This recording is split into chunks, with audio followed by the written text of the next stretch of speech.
पसंद आते ही आपके जीवन में खुशियाँ होने का एहसास हो गया। जैसे हम बच्चों के बारे में सोचे, जो बच्चे होते हैं पढ़ रहे होते हैं स्कूल में, जैसे छोटे बच्चे खेल खेल में पढ़ना कितना मजेदार होता है, वो अध्यापक कितना अच्छा होता है जो खेल खेल में पढ़ा रहा होता है। तो ये जो खेल की भावना है जीवन के हर क्षेत्र में समाहित है, बस इसको पहचानने की जरूरत है। जिस तरह खेल खेल में पढ़ाई आसान होती है, इसी तरह खेल खेल में जीवन भी आसान है। अगर हम जीवन को खेल की तरह खेलते हैं तो जीवन निश्चित रूप से बहुत मजेदार, बहुत स्वस्थ और बहुत खुशनुमा हो जाता है। जब हम खेल की बात करते हैं तो हम एक अच्छे स्वास्थ्य की बात करते हैं।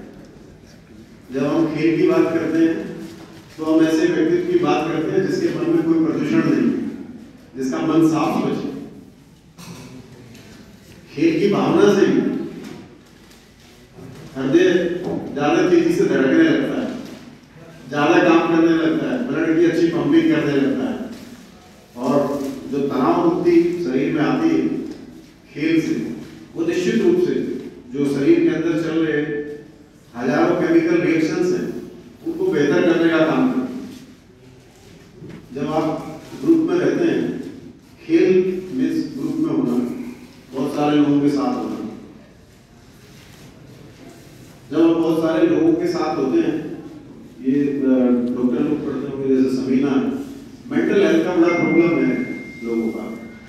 लोग शायद एकाकी हो गए हैं, अपने विचार व्यक्त करने के लिए उनके पास लोग नहीं है, और जब हम खेल में 10 लोग इकट्ठा होते हैं तो निश्चित रूप से ये विचारों की अभिव्यक्ति हमारे अंदर से निकलती है, तो हमारे मेंटल हेल्थ को बेहतर करती है।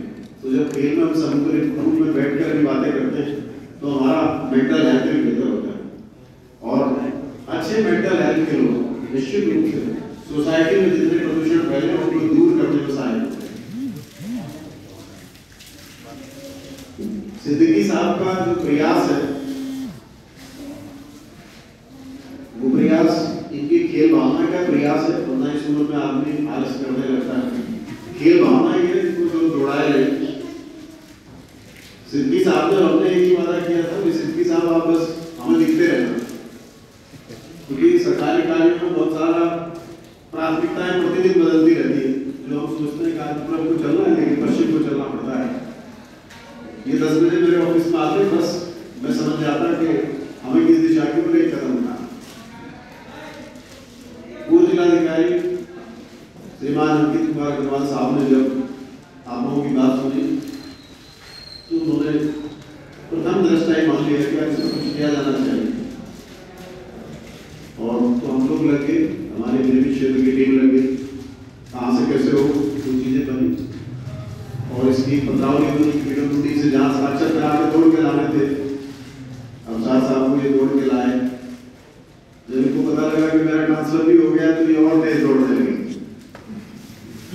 और हमारे जी के पास वहाँ का देवबंद का भी क्षेत्र है, देवबंद थे, देवबंद भी पहुँच गए।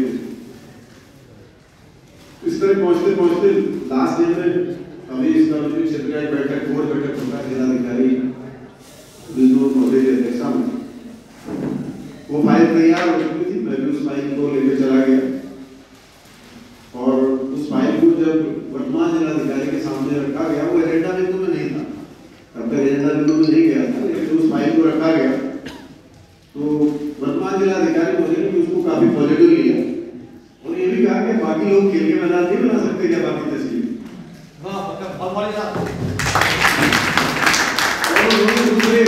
कोई क्वेश्चन ही नहीं, ठीक है भाई खेल का मैदान बनाओ। और ये सिद्दीकी साहब के और हमारे जेई काफी वरिष्ठ हैं, अनुभवी हैं, इन सबके प्रयासों से वो लगभग 2 लाख रुपए की एक फाइल स्वीकृत हो गई।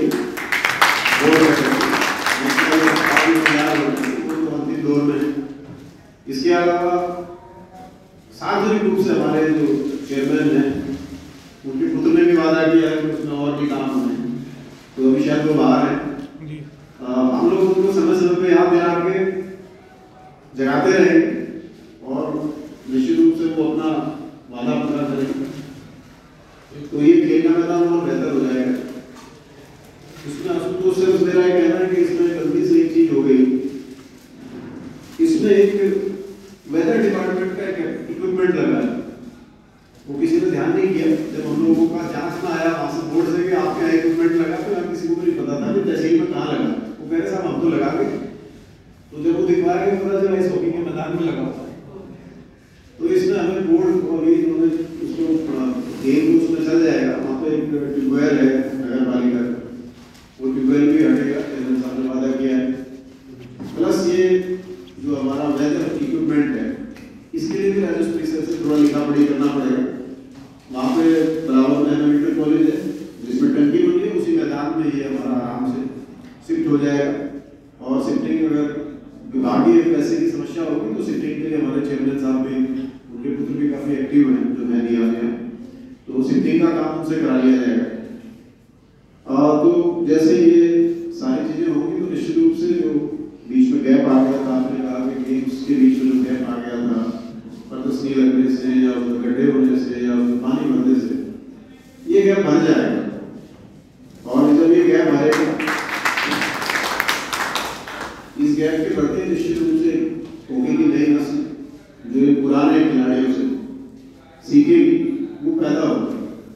जैसे आप एक सज्जन को कह रहे थे बहुत बड़े खिलाड़ी हैं, निश्चित रूप से जिन्होंने उम्र के इतने लंबे पड़ाव को जिया है वो बड़े खिलाड़ी तो हैं, तभी भी वो अपनी खेल भावनाओं को जीवित किए और उनके पास वो अनुभव भी है जो नए खिलाड़ियों के पास नहीं है।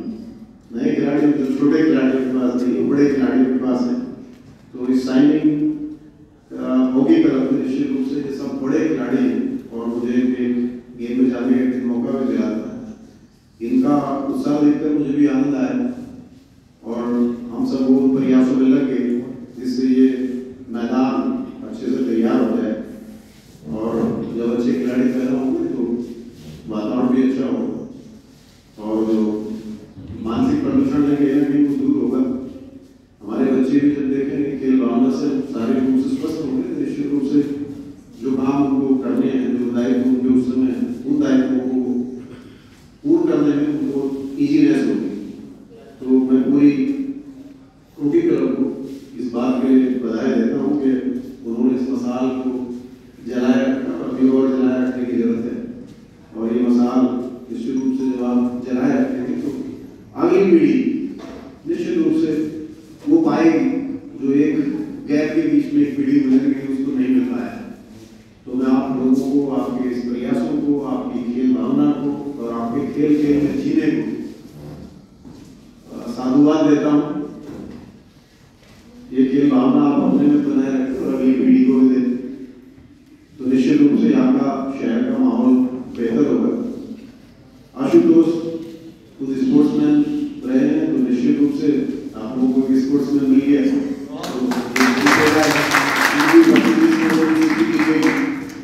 और आप लोगों ने जो ये सब सम्मान किया, समाज में आप लोग जो हमसे प्यार से बैठे हैं, हम लोग जो बात कर रहे हैं, इस सब के लिए आप लोगों को हृदय से धन्यवाद।